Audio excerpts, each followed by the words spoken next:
Good morning, everyone. My name is Nik.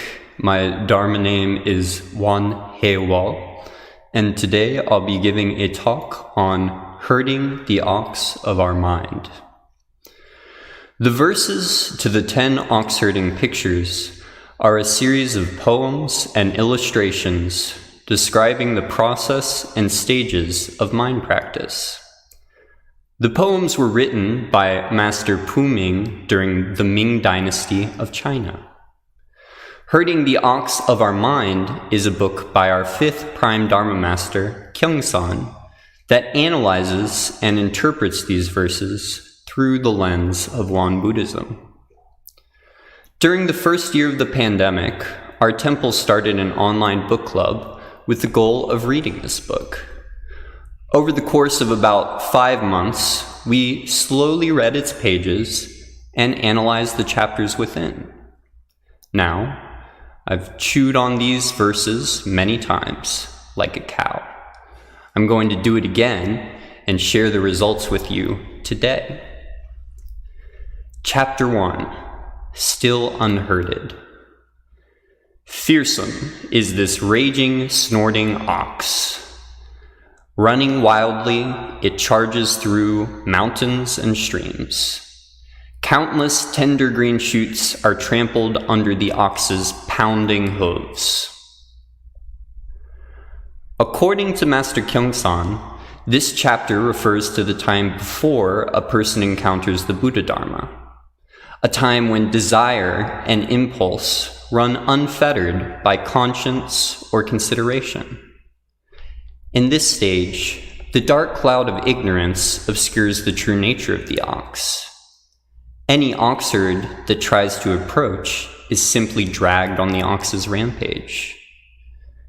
In this stage, there is a complete lack of awareness of the impact of one's actions.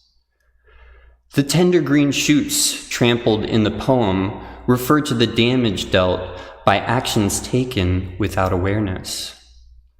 The founding master told a story of a man who is in this stage in verse 54 of chapter 3. The founding master said to Namchun, "The other day I saw a man riding an ox. It seemed, though, that the man wasn't leading the ox, but the ox was leading the man. If the ox went into a thorny patch or a ditch, the man was led into a thorny patch or a ditch. If the ox went up into the hills or out into the fields, the man was led there too. Pitching forward and backwards, the man's clothes were ripped and his body injured. It was painful to watch. After seeing this, I suggested that if he held the ox's reins tightly and, by leading it only on the road, kept it from going wherever it wanted, then wouldn't he be able to avoid such a mishap?" The man replied, "That would be wonderful," but said that when he got the ox, he did not know how to train it and let the ox have complete control. Now, as the man aged, the ox was getting wilder, and he no longer had the ability to control it.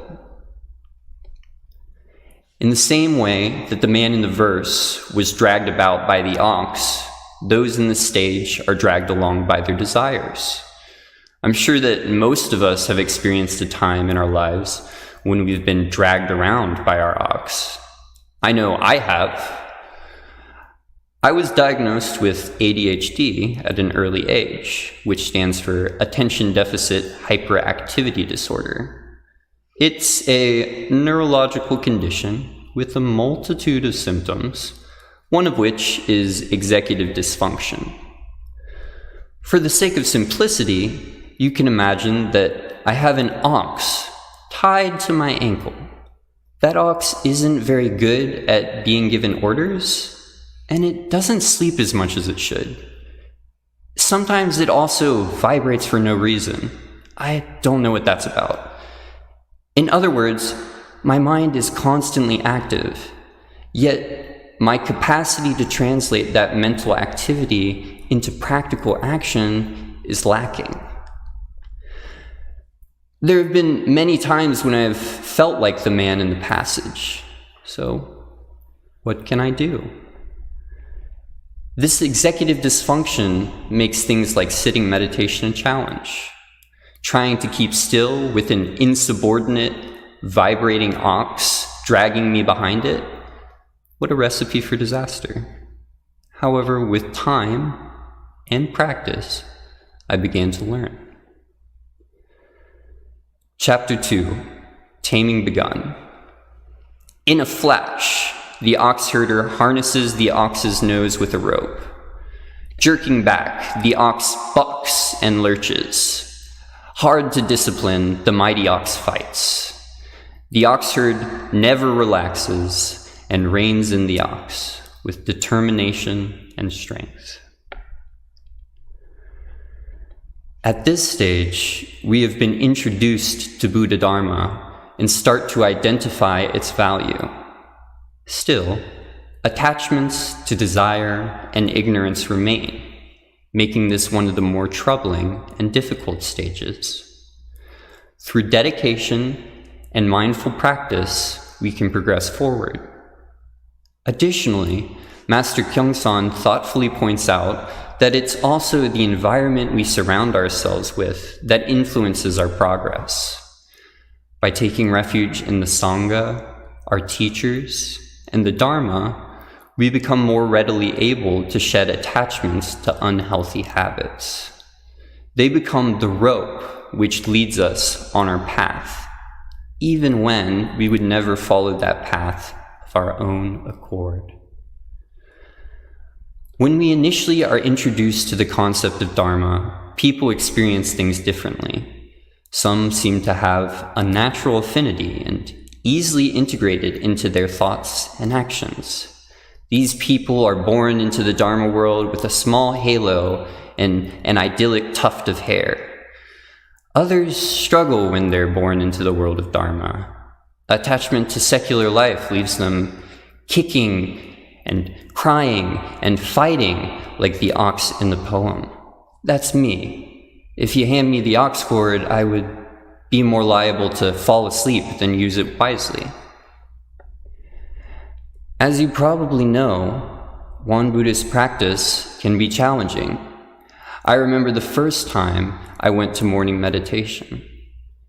It was in the Rockville, Maryland temple on a trip with Reverend Wang Gong. I was a teenager at the time, and I was quite comfortably attached to my sleep. We woke up around 5:15 a.m. for a 5:30 meditation at her suggestion. I never would have done that by myself as an adult, let alone a teen. I struggled to stay awake during the meditation and found myself drifting into wayward thoughts. Suddenly, I found my body felt like it was falling through the air. Strange. My eyes opened, and the floor was quickly approaching my lethargic face. I started awake, returning to an upright posture. After barely avoiding smacking my nose into the floor, I wondered if all this was really worth it. However, as I started to acclimate to morning meditation, it slowly became one of my favorite practices. My normally racing ox is at its calmest during the morning. I find that the stillness I cultivate during the morning carries into the rest of my day. Chapter 3, Accepting Discipline. Gradually subdued, the ox stops kicking and is willing to be led. The ox herd tightly holds the rope, never letting go, ever alert, oblivious to fatigue. At this stage, it is said that the practitioner has begun to embrace Buddha Dharma. No longer does the practice feel as tiresome, and it starts to become a part of everyday life. This is a difficult stage to reach, and an even more difficult stage to recognize. I'm sure many of you have gotten to this level, but a discerning mind tends to notice challenges and failures far more than successes. Good job on reaching this stage to all you hardworking ox herds out there. But one needs to be ever vigilant of their mind, even when things start to feel easier. Of all the things, it is most important that we know and are familiar with our ox, our minds. We observe the ox without bias or fear, for we cannot change the ox that we have. Indeed, our mind is the lens through which we perceive all things, and it is therefore extremely important to understand how it distorts and obscures truth. The founding master illustrates that in the passage mentioned above. The founding master continued, "I saw you, Namchun, coming here today, riding on an ox. Where is your ox now?" Namchun replied, "I'm still riding on its back." The founding master asked, "What does your ox look like?"